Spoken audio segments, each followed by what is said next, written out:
If you want to really try to get all the skills you need in order to face any kind of problem, you need to start from Lebanon. Lebanon is not a hotel for us. When it's fun, we're here, and when it's bad, we leave. We operate within the Lebanese economy, so anything happening to the Lebanese economy affects us as a business.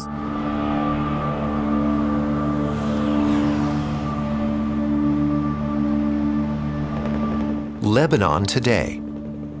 The economy has hit rock bottom. The political crisis drags on. And the capital city of Beirut is in ruins after an explosion that ripped through the port. Once known as the Switzerland of the Middle East, it's now a place of lost hope. And yet there are a few, mainly young people, who still believe in the future, like Nour and Yara. These two young women want to fix their home country, literally. They have developed a product that can repair the countless potholes in Lebanon's damaged roads. So the idea behind it is using waste and transforming it into a material that can replace asphalt while being quicker, cheaper, and much more eco-conscious. Fixing damaged roads with waste material, a typical example of Lebanese business innovation. Those who want to succeed here must get creative. The country's recent catastrophes have created a tough training ground for founders in 2021. Hardly any startup money to be found, a battered infrastructure, and insolvent banks. Even the simplest things are difficult in a country like this. We spent months just trying to open a bank account given the bank crisis right now. We spent so many, the emotional challenges in themselves are more than enough. Just trying to get out of your emotional and psychological situation and trying to work for your future is very hard right now. Nour and Yara are 22. They have just completed their engineering degrees.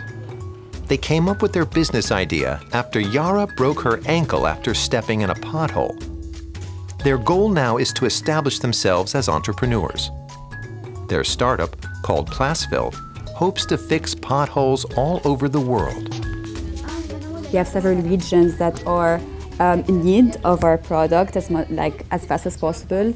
In India, for example, it has the biggest market for a product like that, given that they face a very severe problem with their potholes. They call it more deadly than terrorism there. So we're going to try to expand to those markets. Nour and Yara spend almost all of their free time in the lab. With Judy, the third engineer in their team, they are continually improving their patching compound made of plastic waste. They receive support from their alma mater, the American University of Beirut, or AUB for short. During their time in the AUB Entrepreneurship Initiative, they won numerous competitions and continue to use the university's facilities for their research.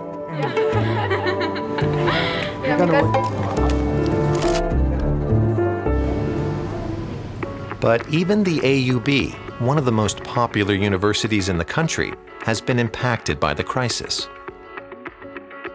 Recent fee hikes were necessary for the institution to be able to meet its obligations. Many young people are giving up and leaving. Nour and Yara have friends who've already left the country.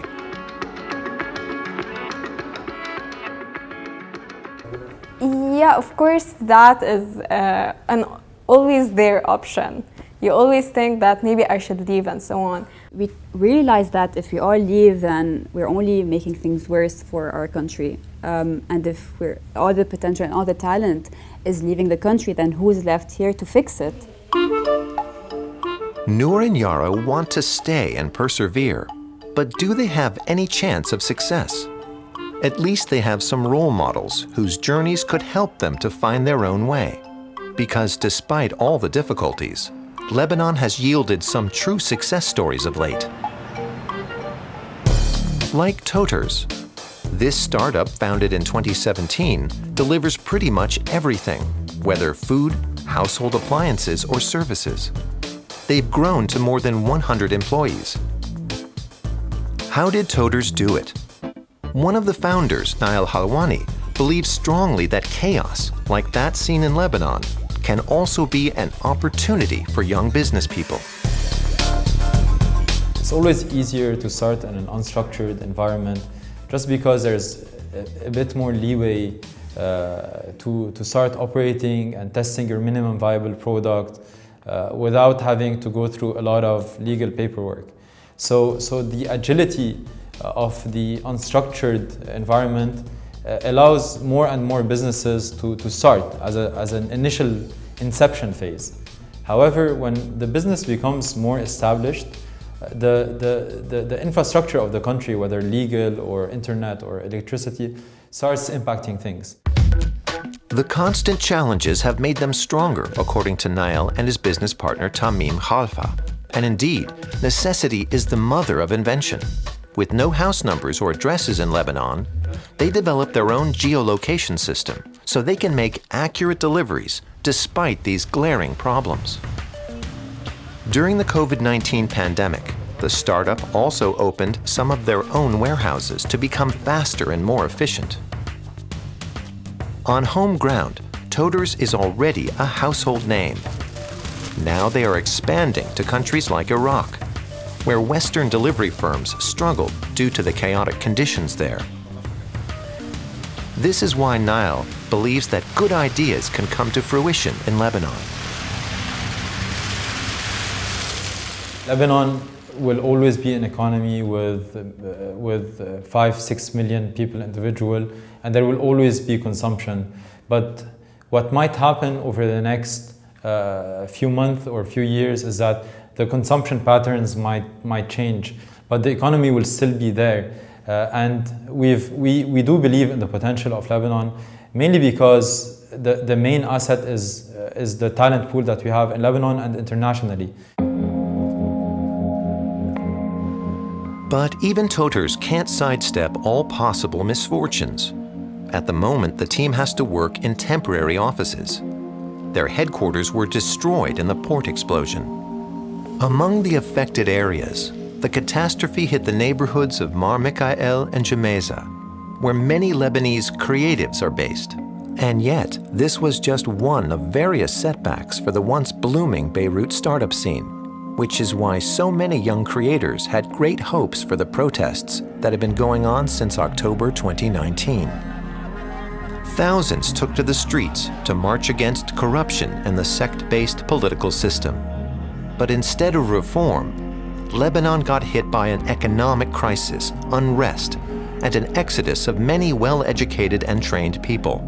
For young Lebanese citizens who want to stay and build something, it's becoming more and more difficult. A lot of them are extremely worried about the situation and also if they're actually able to sustain the business that they have created. On the other hand, Lebanese are also, they look to the future and they are optimistic by nature, I would say. And I think that you need this optimistic spirit in order to be sustaining in a place like this. So in that sense, I do feel a lot of optimism, but paired with fear about how the situation here will develop, not only financially, but also politically, the security situation in the country. So there are a lot of challenges. Christoph Kleemann heads up the Beirut offices of the Friedrich Neumann Foundation. He and his team are involved with companies in the local startup scene. The German foundation regularly works with them.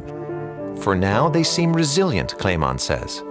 There's a dire need for some political stability, because without that you can fund many nice businesses, but it will be difficult to sustain them.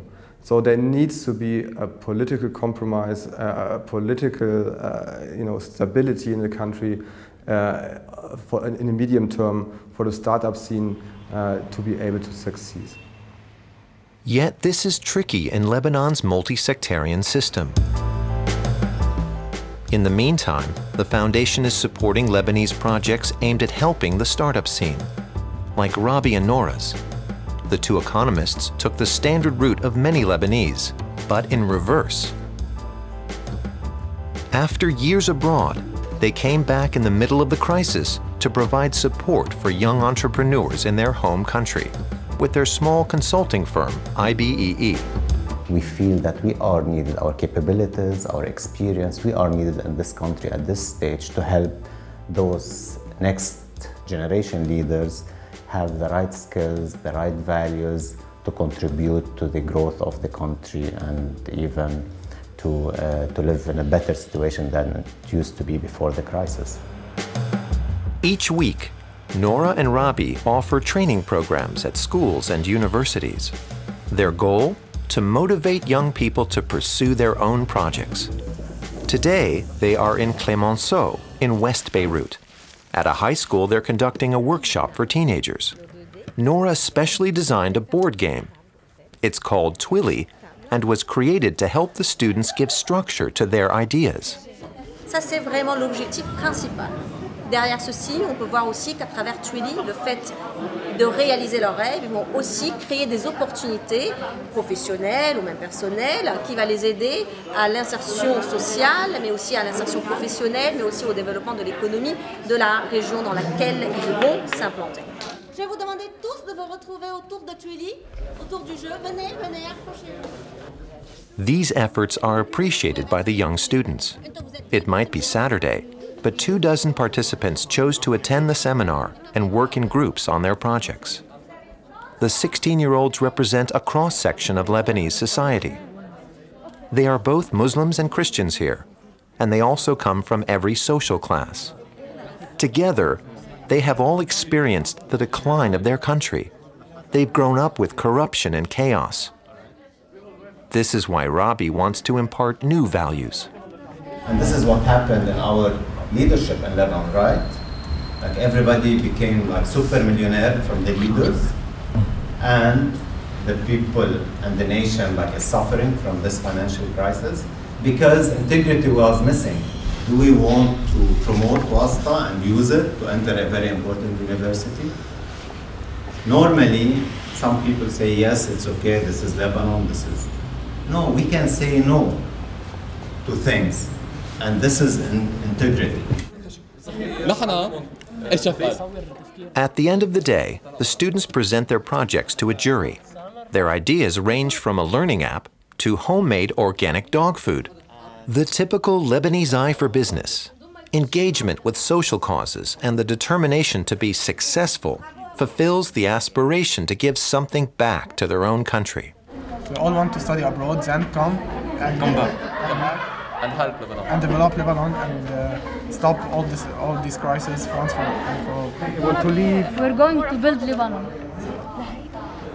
without repeating the fault of our parents and grandparents.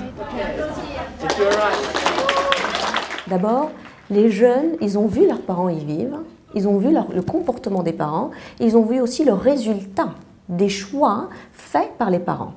Aujourd'hui, les jeunes, ils ont envie d'autre chose. Je suis certaine que leur motivation va les mener un peu plus loin, d'une manière à rester dans le pays, d'une manière à développer leur pays, d'une manière à pouvoir vivre dans leur Liban, de la manière dont ils souhaitent, d'une manière digne de ce nom. Et pour ça, je leur fais confiance à eux, hein, parce que c'est eux l'avenir, c'est eux le futur. Hein. Donc bravo pour vous tous. Bravo. But can this young generation actually change Lebanon 30 years after the Civil War, right in the middle of one of the most profound crises in its history? With their road surface material made of plastic waste, Nour and Yara, the two university graduates, want to make their contribution to society. The product is finally ready for market, and they already have prospective customers. But first they need to patent it, a rather complicated process in chaotic Lebanon. Today everything goes well, and the two young businesswomen are finally ready to roll. It's a great achievement, so hopefully we will get into market soon. Constructors, here we come. Yes! Their product by itself won't be able to save Lebanon, but with it they can help to repair their broken country, at least a little.